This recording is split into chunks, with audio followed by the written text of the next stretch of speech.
Hey everyone, just wanted to give a update on the 1/350 scale Enterprise here. This is actually in the future where the video is going to show. I have had the secondary hole sitting for a while and it is cured.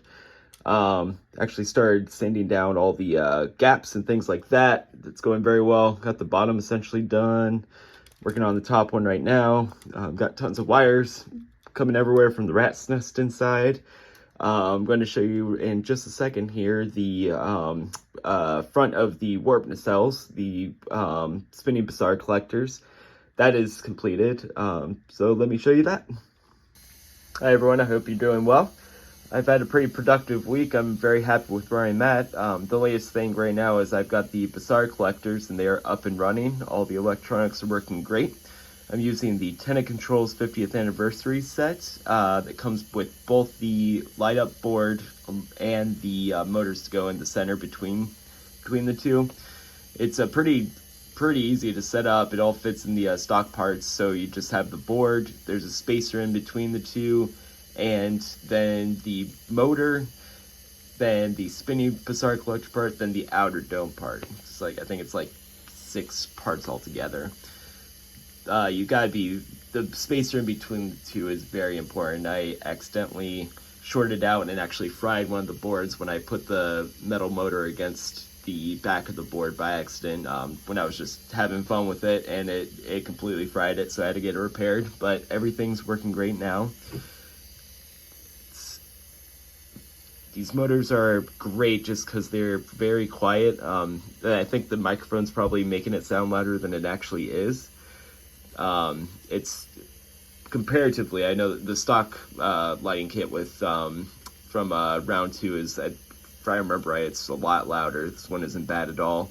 A lot of sanding around the edges of the spinning part helps, just to make sure it's not scraping against the board or anything like that. Yeah, everything's great. I just I need to diffuse everything pretty much just to get some of the brightness down. And the twinkly down, but that's just going to take some matte coat and sprayed over the front of the Bussard. I think I might do a little sanding first just to start with that, then add the matte coat, and that'll bring it down to exactly where it needs to be. And here, just to show you the inside of it, I've got this one that has the cap on the front. This one just has the spinning part at the moment. So you've got the spinning part of the Bussard collectors with the Paragraphics photo etch in them to block the light. Then inside that, you see we've got the board, and right down the middle you see the motor. It's much larger in the back, but it fits perfectly inside the space that that we were given with the stock part. And just be very cautious. That's all I have to say. Don't touch any of the metal against anything on the board. That could be very bad. But it's really not that hard to put together. It's very simple. It's straightforward. You can kind of see the outline of the middle section.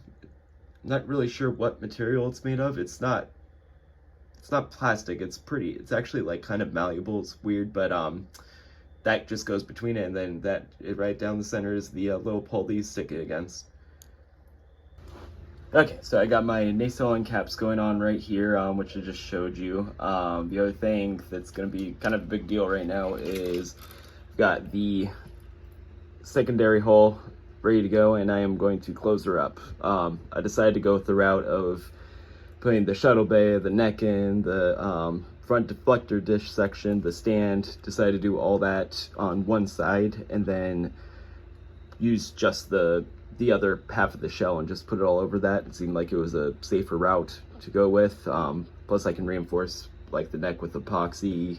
I epoxied the hell out of the shuttle bay just because I do not trust that it would stay still. It's just such a weird fit and it's very tight. I just couldn't put enough epoxy in there, so it's all filled in. I'll put some on the other side, but less of it, since that part's so reinforced. I mean, the stock model design is so well engineered that I probably didn't need to do this, but I did epoxy the end of the warp nacelle pylons. Just filled that whole section up with epoxy just to give it that little edge. It's for a client at a little museum that's going to be built, and I really want to make sure that this thing can stand the test of time. So I'm I'm sparing no expense. So everything's coming through there. I've got the other side has some wires, so I'll just have to put it through the deflector dish as well. And then just put the other end on, and pray that it all works out. If you have any questions, just let me know. The secondary hole is now also sealed. It is drying. I'm definitely not going to take the tape off at this point. I need to make sure I give that at least like 24 hours just to make sure everything's all sealed. Oops, sorry. So what I used was JB Weld epoxy for each of the posts on the inside, and then used the Tamiya extra thin liquid cement all around all the edges, and I used a big brush and just smothered it all around the edges just to make sure everything gets tight.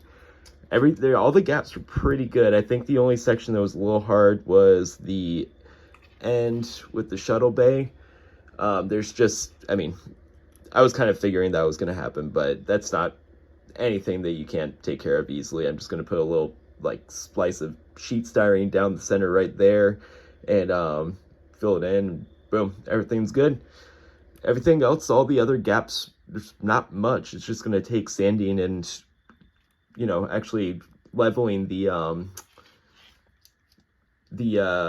halves, but other than that, everything went together very well. I can't say this enough. I would definitely just take off a good, maybe even like 2 millimeters everywhere around the shuttle bay. It is such a tight fit. I just cannot stress that enough. I don't know how people would even fit it in without sanding the entire thing. I can't believe like just how tight it is, but it worked, and I'm so happy that I did it. Like, I highly recommend doing the shuttle bay. It looks so cool. So I've got the back landing lights right there. Those are two 0805 SMDs, and then it is going to slide right in there, in between the shuttle bay and the hull. And other than that, it's just the classic TOS secondary hull. I think at this point, the next thing I'm going to do is set it on the floor, just because I need space, and wire all of the all the lighting together. And this will be the first time that every single circuit is all conjoined into one. Everything that will be in this model, it's very exciting for me, at least. It's going to be really cool to see everything at least working all in unison. So I'll be right back.